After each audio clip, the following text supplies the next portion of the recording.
Brilliance Audio presents the unabridged recording of The Luzhin Defense by Vladimir Nabokov, performed by Mel Foster. To Vera. Forward.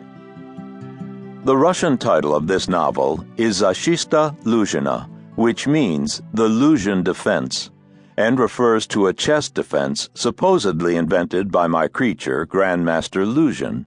The name rhymes with illusion if pronounced thickly enough to deepen the U into oo. I began writing it in the spring of 1929 at Le Balou, a small spa in the Pyrénées-Orientales, where I was hunting butterflies, and finished it the same year in Berlin.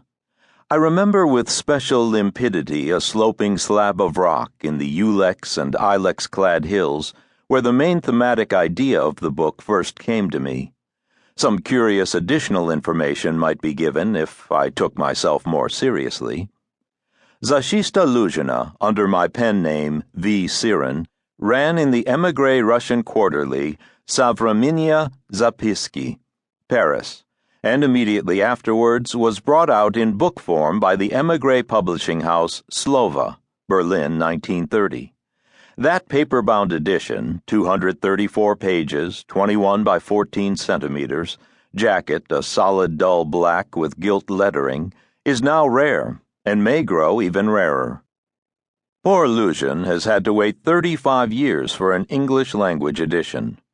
True, there was a promising flurry in the late 30s when an American publisher showed interest in it, but he turned out to belong to the type of publisher who dreams of becoming a male muse to his author, and our brief conjunction ended abruptly upon his suggesting I replace chess by music and make Luzhin a demented violinist.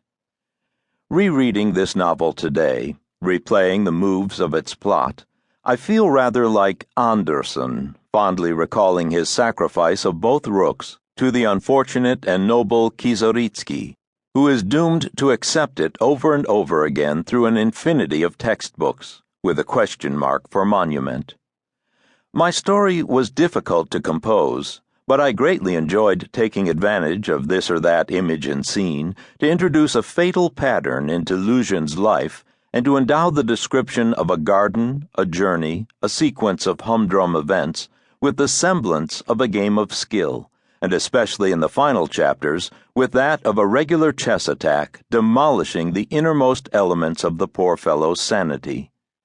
In this connection, I would like to spare the time and effort of hack reviewers, and generally persons who move their lips when reading and cannot be expected to tackle a dialogueless novel when so much can be gleaned from its foreword,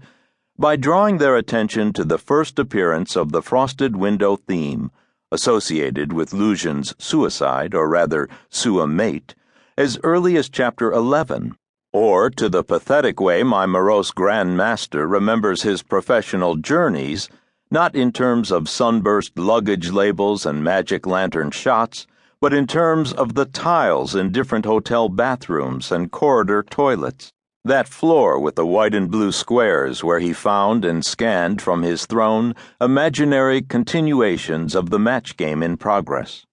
or a teasingly asymmetrical, commercially called agate pattern with a night move of 3 harlequin colors, interrupting here and there the neutral tint of the otherwise regularly checkered linoleum between Rodin's Thinker and the door,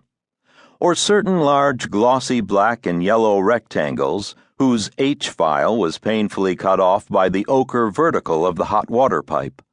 or that palatial water closet on whose lovely marble flags he recognized intact the shadowy figurations of the exact position he had brooded upon, chin on fist, one night many years ago. But the chess effects I planted are distinguishable not only in these separate scenes. Their concatenation can be found in the basic structure of this attractive novel. Thus, toward the end of chapter 4, an unexpected move is made by me in a corner of the board. 16 years elapse in the course of one paragraph, and